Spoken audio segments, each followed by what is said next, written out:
You know, it takes faith to produce a miracle, but sometimes miracles uh, get some help from people too.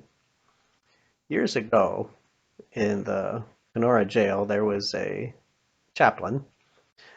His name was Clint Stagg. I think he was from the Shetland Islands. I think he had been born in the Shetland Islands off the coast of Britain, and he was an older man, and he had been chaplain at the Kenora jail for a number of years. He was a Salvation Army person, a great man of God, a man who loved God and who did a good job as chaplain at the Kenora jail. We, the organization that I was with, had people that would go and do visits in the Kenora jail and offer Bible studies to the inmates in the Kenora jail.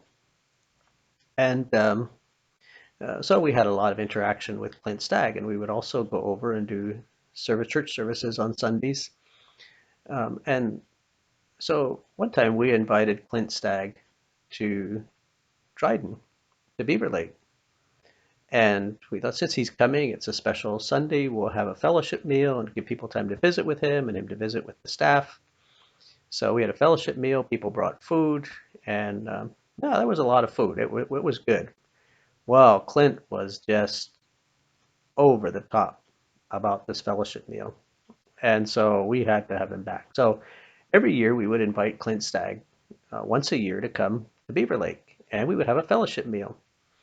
And often when we would do church services at the jail, he would tell the inmates, "You won't believe what they do at Beaver Lake. When you go there, there is food, and it's amazing food. And it's like the feeding of the 5,000. There's so much food it could feed 5,000 people. It's there's food everywhere. It's amazing." And he would go on about how the fellowship meals at Beaver Lake are just like the feeding of the 5,000.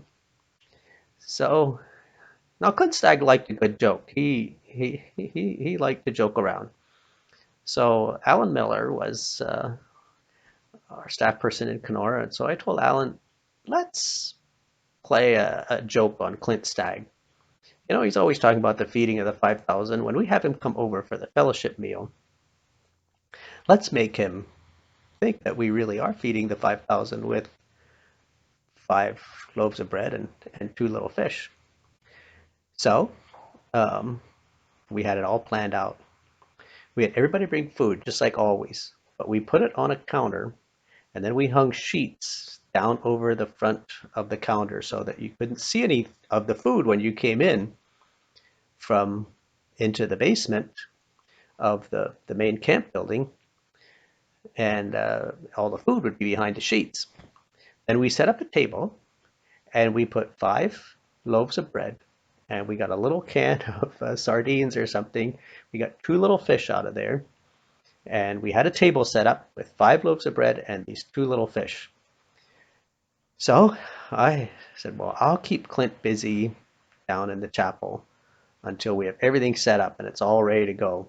So after the church service in the morning, um, Clint and his wife were there, and so I kept them down in the chapel just talking and talking, and I kept talking to them and delaying going up to the camp building, and finally they said, "Okay, lunch is ready." So we headed up to the camp building, and we walked in the back door of the camp building, and Clint looked up at the kitchen, and he saw the table there, and he said, "Well, it looks like we're having bread and we're having fish." And I said, "Well, yeah, Clint, it's going to be the feeding of the 5,000. It's going to be amazing. And but yes, we are having bread. We're having fish. It's the feeding of the 5,000. Just like you say, when you come here, it's like the feeding of the 5,000. This year, it really is going to be that way." So I said, "Okay, lunch is ready." I said, "Okay, I got Clint up front. And I said, "Okay, Clint, today we're having the feeding of the 5,000. Here we have 5 loaves of bread and 2 fish, just like Jesus had. So I want you to pray and bless it, and we're going to feed everybody."